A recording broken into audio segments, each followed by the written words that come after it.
Hello and good evening, morning, afternoon, whenever you happen to be watching this. It's Dr. Wood, and today I want to talk to you a little bit about your graduate paper. I want to talk about the process of how you're actually going to write this thing.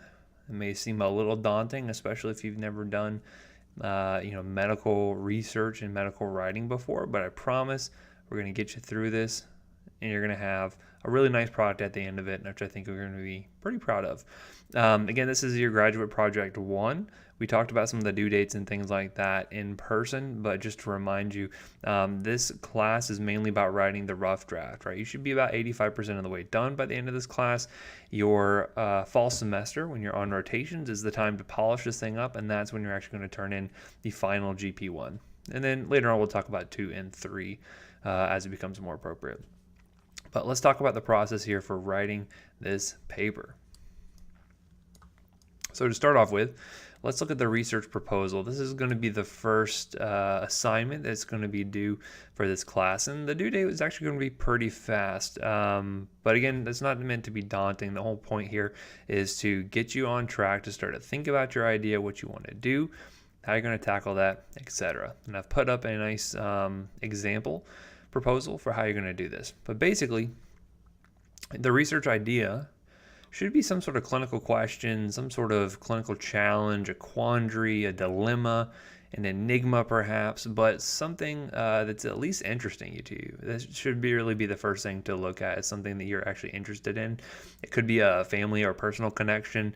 If you have a history of lupus in your family, or if you have a history of anything really, as long as it has a personal connection to you, oftentimes people get a little bit more interested in it, especially when you're having to pour through many different journals and articles and things like that. So we find that that makes it a little bit more fun for you, so to speak, quote unquote fun, but it makes it at least a little bit more interesting.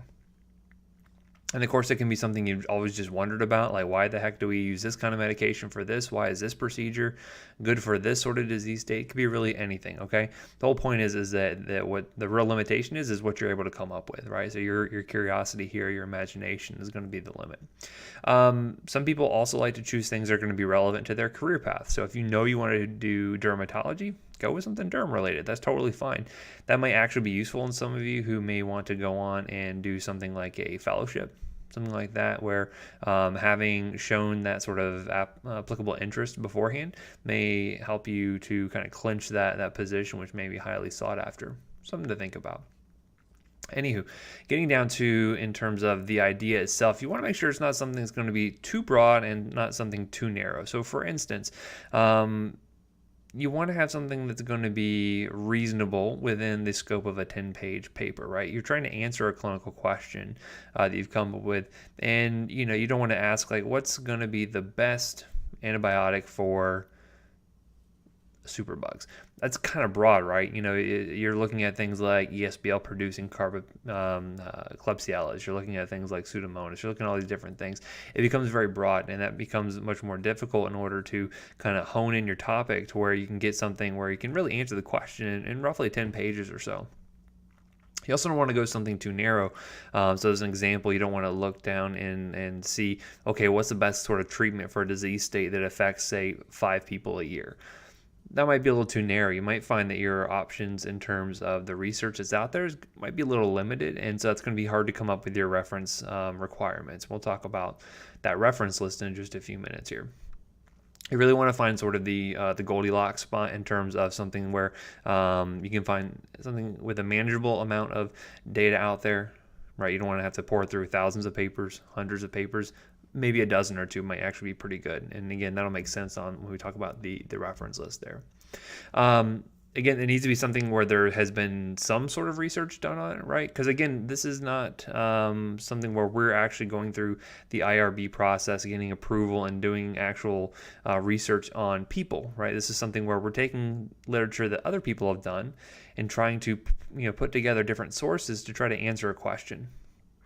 Again, I think you'll be looking at the example research proposal, and you'll have an idea of that. And I'll post a separate video kind of walking through that to see kind of what I'm talking about. But again, if you are looking up an idea that you had and there's one paper on it that was written back in the 1950s, that's going to be pretty difficult to do a research paper on, as opposed to something that has, say, several thousand articles that may be something you want to try to hone in on, something, a facet of it that might be a little bit more manageable in terms of the amount of research that's out there. But watch that video on the example and you'll have a better idea of what we're kind of looking for. Of course, this is going to be due on Friday, 6/7/19. That is fast approaching. But again, I think most of you will probably have an idea of something that interests you already. So I don't think this is going to be too big of a challenge.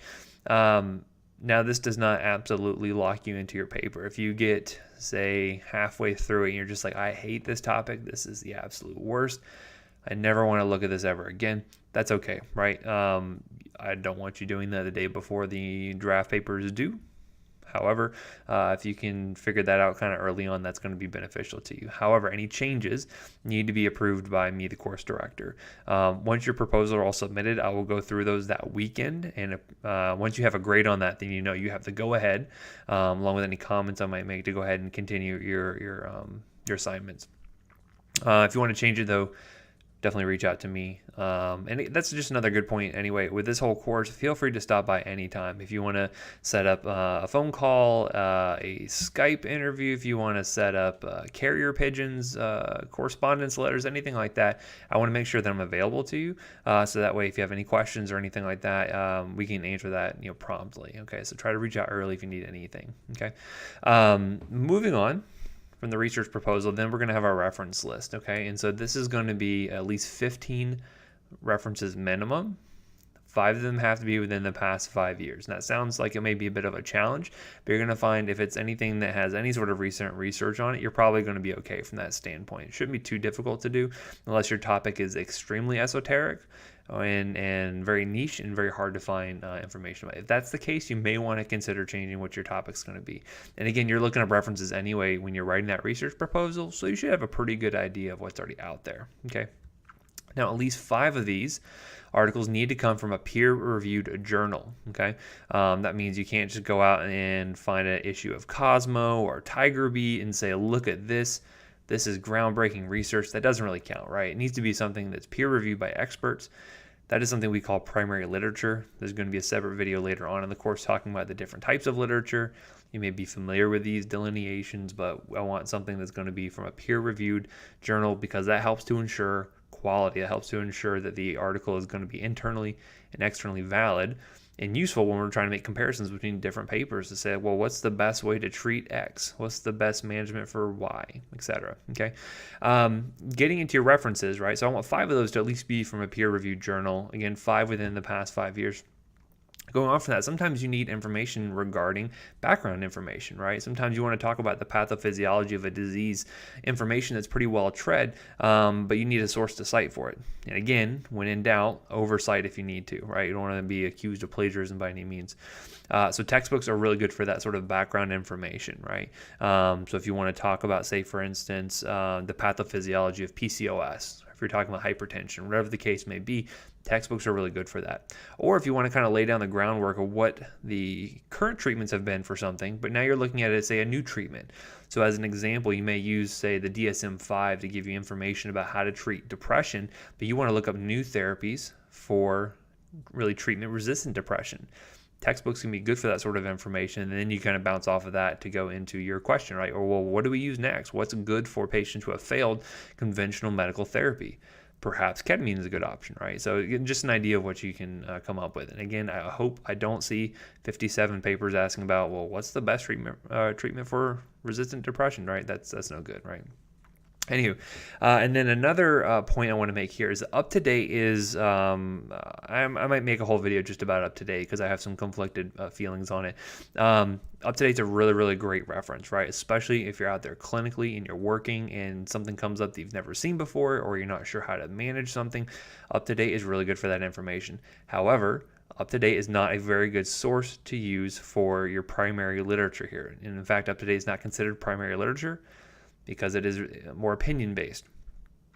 Basically, what all those authors have done is essentially what you're doing, right? They're going through the medical literature, they're going through guidelines, they're going through textbooks, and collating all that data together to write a comprehensive article on a topic, okay? Also, you're going to find, though, that people will put in their opinions, especially because, again, they're topic experts, right? If you're reading an UpToDate article on lupus, you're probably going to be reading something written by a rheumatologist.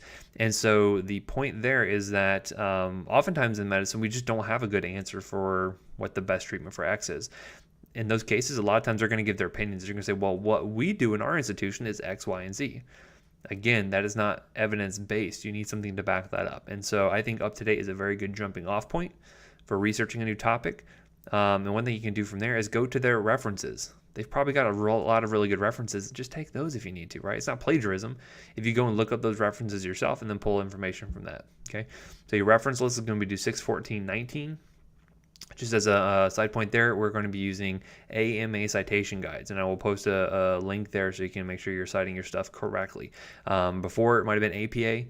The examples you're going to see posted online are going to be APA. We're going to be using AMA, okay?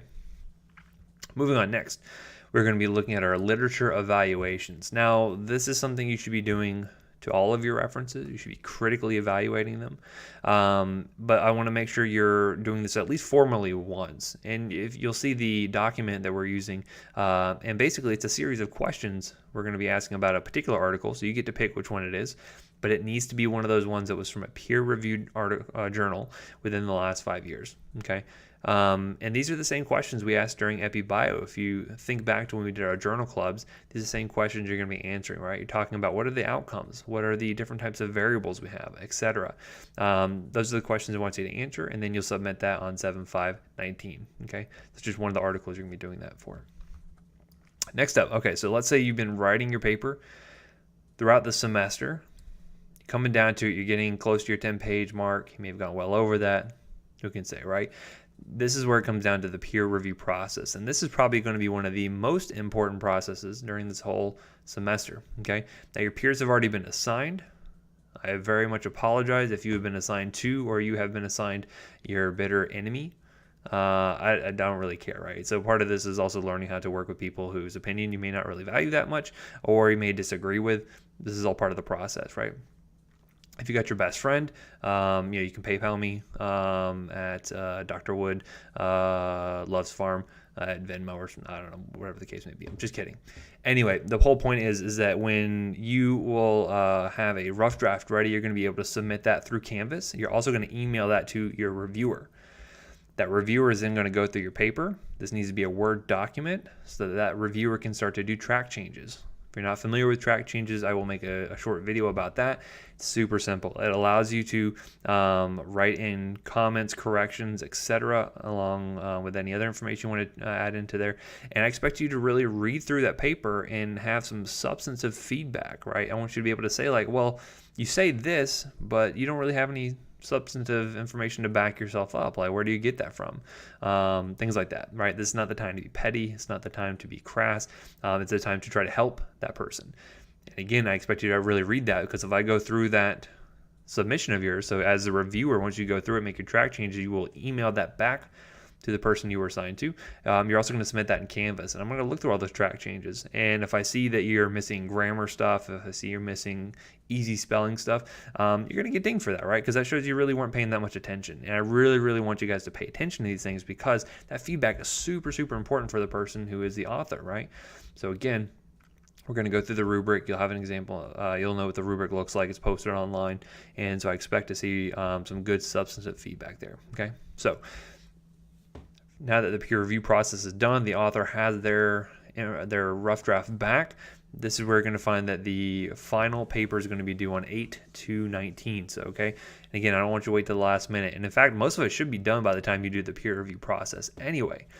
So what you're going to turn in though is going to be your final draft for your GP1, right? And so this should be 75 to 85% of the way done, right? Most of the content should be complete.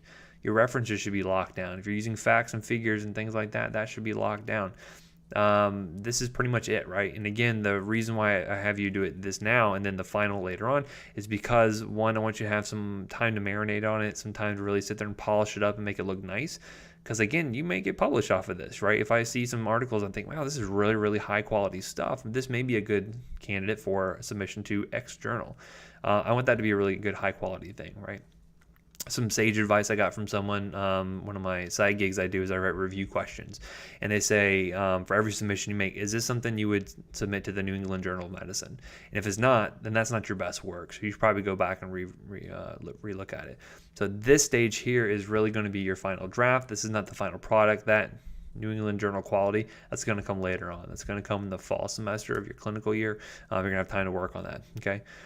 So anyway, you'll turn this in, taking in some of the feedback. Now, again, if a reviewer gives you a ton of feedback, you're like, I don't think this is very good, I don't think it applies, that's okay, right? That's all part of the review process. But I expect you to really go through that and say, okay, well, no, this person was right. I probably didn't really support this argument enough, or I may have come to a false conclusion, or I misinterpreted these stats, etc. Okay, it's part of the review process. You'll accept what you want, reject what you want, and then that is going to be your final draft, okay?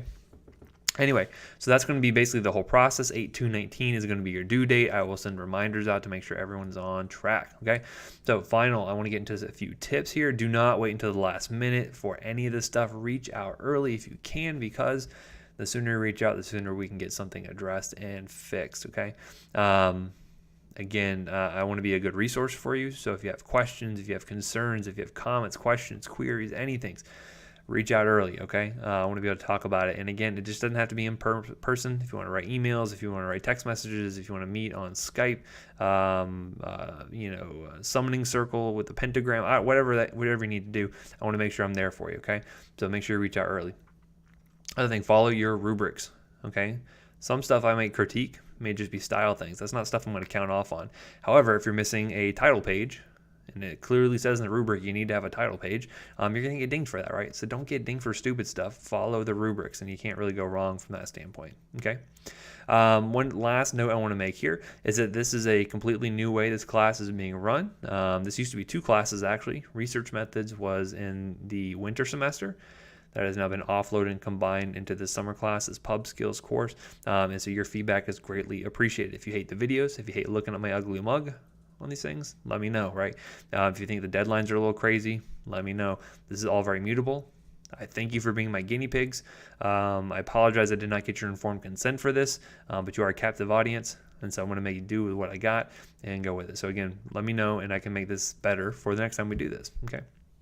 Thanks again. And again, if you have any questions, feel free to let me know, and I'll see you guys next time.